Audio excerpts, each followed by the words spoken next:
Good morning, student. How are you? आशा करता हूँ कि आप सभी अपने घर पर स्वस्थ होंगे। तो today I will teach you a very important topic, symmetry operation for a two dimensional. ये बहुत ही अच्छा टॉपिक है एग्जाम के लिए। ये 9 नंबर में एक क्वेश्चन आ जाता है आपके लिए, क्योंकि पहले यूनिट में अभी तक मैंने आपको बेसिक कराया था, जो एक एक दो दो नंबर की डेफिनेशंस बनती हैं। तो 2 या 3 डेफिनेशंस को मिला करके क्वेश्चन बनेगा, जिसको अगर 9 नंबर के अंदर अगर वो आएगा, या 2 या 5 नंबर के 2 सेक्शन बनेंगे। तो ये एक 9 नंबर का क्वेश्चन है, वेरी इंपॉर्टेंट क्वेश्चन है आपके लिए एग्जाम के लिए। तो क्या होती है symmetry operation for a two dimensional? A symmetry operation is that in which transforms the crystal to itself such that a crystal remain invariant under a symmetry operation। इसका मतलब हुआ कि जो क्रिस्टल है वो आपका इन्वेरिएंट रहेगा अंडर आ कुछ जो हमारे सिमेट्रिक ऑपरेशन है, like uh translational symmetry, rotational symmetry, rotation symmetry, inversion symmetry and reflection symmetry. ये 4 आपके ऑपरेशन हैं जो इसके लिए लगेंगे। तो such that crystal remains invariant under a symmetry operation. These operations are translation, invariant, reflection and inversion. तो first आता है आपका translation symmetry. Translation symmetry it involves the repetition of group of atom after translating. कि translating के बाद में जो आपके ग्रुप ऑफ एटम्स हैं वो क्या करते हैं, वो रिपीटिशन करते रहते हैं। मैंने कहा कल उस दिन बताया था कि अगर मैं यूनिट सेल की मैं बात करता हूँ कि, और क्रिस्टलाइन सॉलिड के अंदर भी मैंने बात बताया था कि जो ग्रुप ऑफ एटम्स हैं वो रेगुलर फॉर्म के अंदर रहेंगे। तो यहाँ पे भी क्या चीज़ है, जो ट्रांसलेशन सिमेट्री वो repetition of group of atoms after translating it through a certain distance in a given direction. 2 आपके जो लैटिस पॉइंट है, मान लीजिए एक लैटिस पॉइंट ए है और एक बी है, and the separation between the lattice point A and B is T कह दिया, या ए वेक्टर कह दिया, बी वेक्टर कह दिया, ये आपकी एक डायरेक्शन होगी। दूसरा है आपका रोटेशन सिमेट्री, कि आप एक किसी भी ऑब्जेक्ट को या किसी भी एटम को किस तरीके से आप रोटेट करते हो।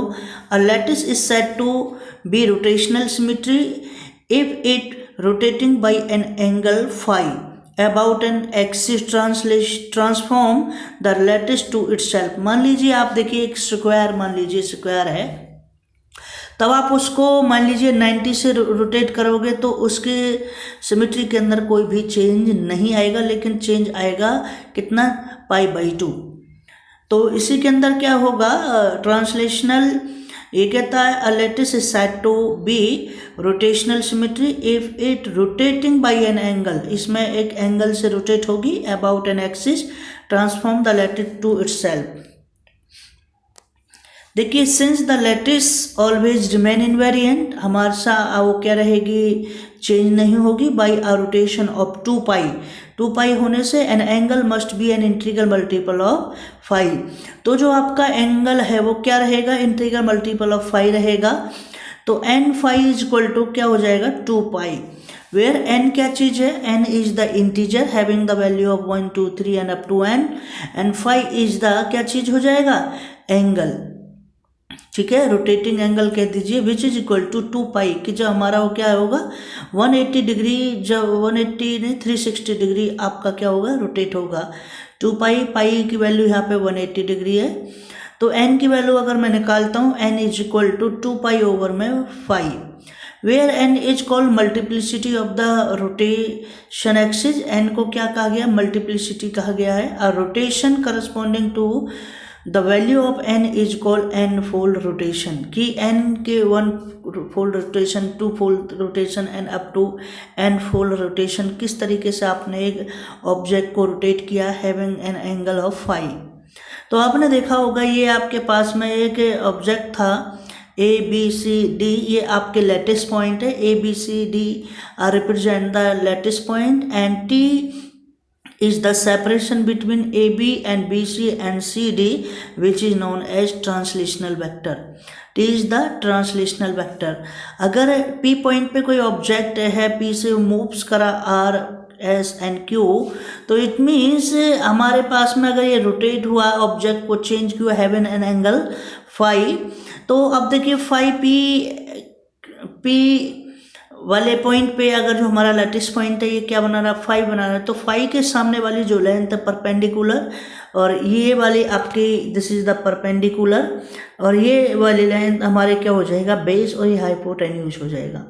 अगर मैं पी आर निकालता हूँ तो ये हॉरिजॉन्टल कंपोनेंट है, तो टी कॉस फाई आ जाएगा। अगर मैं इसकी बात करता हूँ तो ये टी साइन फाई आ जाएगा। This is the vertical component. तो आपने देखा होगा ये हमारा चेंज हुआ है, इसके अंदर एंगल है और इसके अंदर एंगल है, तो ये horizontal component T cos phi, T cos phi, but this is the invariant, यहाँ पे कोई चेंज नहीं है, तो ये ट्रांसलेशन वेक्टर टी ही रहेगा। तो आपने टोटल डिस्टेंस को निकाला कि पी क्यू हमारे पास में क्या रहेगा, पी से क्यू तक के डिस्टेंस, तो P R plus R S and S Q, ये हमारे पास में टोटल डिस्टेंस हो जाएगी। P S is equal to P Q plus Q R plus R S. तो पी एस का मतलब है ट्रांसलेशन वेक्टर एम टाइम्स, तो एम टी हो गया, which is equal to horizontal component T cos phi plus T cos phi, T cos phi two T cos phi, और इस T को इधर ले गए तो एम टी माइनस टी, तो टी इज कॉमन, तो m minus one is equal to two T cos phi. अगर मैं बेटा यहाँ से कॉस फाई की वैल्यू कैलकुलेट करता हूँ तो m minus one divide by two, ये टू इधर आपका डिवाइड करेगा, where m minus one is equal to n, मैंने क्या कहा था, n is the multiplicity of the rotation. Now cos phi की जो वैल्यू होती है, जो कॉस फाई की वैल्यू होती है वो लाइज करती है -1 टू +1, तो n is equal to 2 cos phi, यहाँ से n की अगर मैं वैल्यू निकालता हूँ तो इधर आ जाएगा 2 कॉस फाई, तो यहाँ से इसकी जो वैल्यू लाई करेगी 2 कॉस फाई की वो -2 टू +2 लाई करेगी, n की जो वैल्यू लाई करेगी वो ये रहेगी। इट मीन्स -2 टू +2, तो 2 की कितनी मल्टीप्लिसिटी होगी, -2 प्लस -1 0 +1 और +2।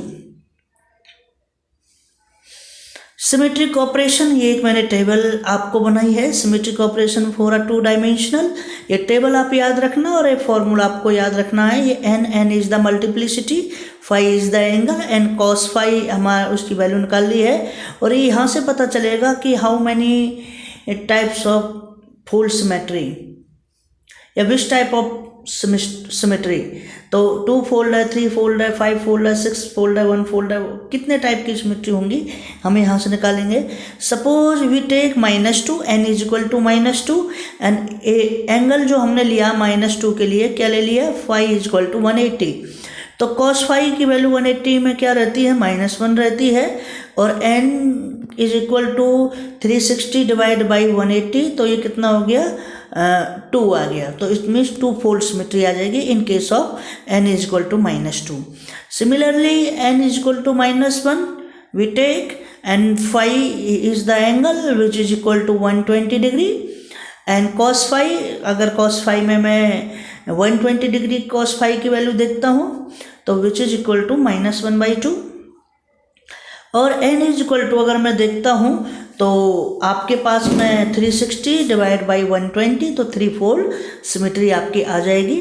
इन case n is equal to 0, it means phi is equal to 90। अगर मैं फाई की वैल्यू क्या ले लेता हूँ, 90 ले लेता हूँ, तो कॉस 90 की वैल्यू क्या रहती है, 0 रहती है, तो 360 divide by 90 4 fold symmetry, and plus n is equal to +1 we take, and phi is equal to 60, तो कॉस फाई की वैल्यू क्या रहती है, +1/2, तो 60 अगर n की वैल्यू मैं निकालता हूँ 360/60 विच इज इक्वल टू 6, तो 6 फोल्ड सिमेट्री एग्जिस्ट, एंड +2 ले लेता हूँ, इसका मतलब +2 या तो 360 पर होगा या 0 पर होगा। कॉस 360 और 0 की वैल्यू क्या रहती है, इनवेरिएंट का मैंने मतलब पहले ही बता दिया कि there is no change in the angle के चेंज होने पर there is no change in the symmetry. 0 से 360 एंगल पर क्या रहेगा, 2 पाई रोटेशन के लिए कहा था ना कि the angle of rotation is integral multiple of 2 पाई। तो 360 अगर मैंने यहाँ फाई की वैल्यू ले ली या 0 ले ली तो 360 मैं यहाँ पे लूँगा, तो 360 की वैल्यू +1 होगी और 360 डिवाइड बाई 360 तो 1 फोल्ड सिमेट्री। इसका मतलब क्या हो गया, यहाँ एक निष्कर्ष निकल के आता है कि 1 fold symmetry exist, 2 fold symmetry is exist, 3 fold symmetry is exist, 4 fold symmetry is exist, but in case of 5 fold symmetry does not exist। इसमें 5 fold symmetry exist नहीं करती और 7 fold symmetry does not exist। ये question आ जाता है कि why 5 and 7 fold symmetry does not exist in 2-dimensional system. तो 2-dimensional system के अंदर 5 4 और 7 फोल्ड सिमेट्री डज नॉट क्यों नहीं करती। तो आपको ये पूरा आर्टिकल यहाँ से आपको रोटेशन सिमेट्री से लेकर के आपको यहाँ तक आपको ये करना है। तो यहाँ कहती है it does not allow 5 fold and 7 fold symmetry. Last आपका आ जाता है reflection symmetry. A body is said to have the reflection symmetry if a plane can be drawn in the body dividing it into 2 exactly similar part so that one half is the reflection of the other half। तो एक plane ले लिया आपने, उस plane के बीच में एक perpendicular line क्या कर दी आपने, ड्रॉ कर दी है, तो वो दोनों ही साइड में क्या लगेगी, सेम दिखाई देगी। इसका मतलब क्या कह दिया, if a plane can be drawn in the body dividing it into 2 exactly similar part so that one half is the reflection of the other half, this type of plane is called reflection symmetry। last is inversion symmetry। a crystal is said to have inversion symmetry if every lattice point position, अगर मैं हर एक point की lattice point की position को देखता हूँ, can be represented R and there is another lattice point position -R। अगर एक R है तो अपोजिट में क्या रहेगी, -R रहेगी। It also changes the character of the motif from right handed to left handed. तो इस तरीके की ये हमारे पास दिखेगी। अगर देखिए आपने देखिए इसको इन्वर्जन के रूप में देखा, इधर से आपको ये नीट एंड क्लीन 6 दिखाई दे रहा है। अगर आप इसको इस तरीके से रोटेट कर दोगे तो ये क्या बन जाएगा, 9। तो दिस इज द इन्वर्जन। आपको सिमेट्री के अंदर कोई भी आपको चेंज तो लगेगा, लेकिन थोड़ा सा लगेगा। 6 convert into 9 and 9 convert into क्या रहेगा, 6 सेंटर ऑफ इन्वर्जन। ये आपका पॉइंट जो है ये this is called the centre of inversion. आप इसको रोटेट कर दीजिए, 6 convert into 9, 9 convert into 6। This type of symmetry is known an inversion symmetry. तो ये एक बहुत ही अच्छा टॉपिक रहा है आज आपके लिए, आप इसे करिए। अगर आपको कोई भी डाउट आता है या कोई भी पॉइंट आपको समझ में नहीं आता है तो आप मेरे पास मेरे कॉन्टैक्ट नंबर पे कॉल करें और व्हाट्सएप नंबर पे अपनी क्वेरी लिख करके भेज दें। और यदि आपको कोई दिक्कत है तो डिस्क्रिप्शन में आप अपनी कमेंट ज़रूर डालें कि आपको क्या चीज़ समझ में नहीं आई और क्या जो भी है आपके डाउट वो आप लिख करके भेज सकते हैं। This is a very important topic for your exam. Exam में कई बार आया है, एग्जाम में इस नाम से आता है कि आपके पास में ये नाम दे कि Y 5 and 7 fold symmetry does not exist in 2-dimensional system. तो ये क्वेश्चन है, तो आप ये पूरा आर्टिकल आप करोगे। अगर वो पूछ लिया जाता है कि drive the symmetry operation for a 2-dimensional, तो आपको ये पूरे दिखाना पड़ेगा कि किस तरीके से। अब मैं बेटा आपको बताऊंगा कि आगे जो मैं आपको पढ़ाने वाला हूँ वो पढ़ाऊंगा Brevis lattice in 2 dimension and 3 dimension. ये क्वेश्चन है, इसमें से 2 और 3 में से क्वेश्चन हर बार आता है। तो प्रोबेबिलिटी जो क्वेश्चन की आने की संभावना है वो symmetric operation for a 2 dimension, Brevis lattice for 2 dimension and Brevis lattice for 3 dimension के केस में इनमें से क्वेश्चन आता ही आता है। ठीक है, ओके। आप घर पर तैयारी करें और जो काम मैंने आपको दिया वो आप उसे अच्छी तरीके से करिए। Okay, have a nice day, bye bye.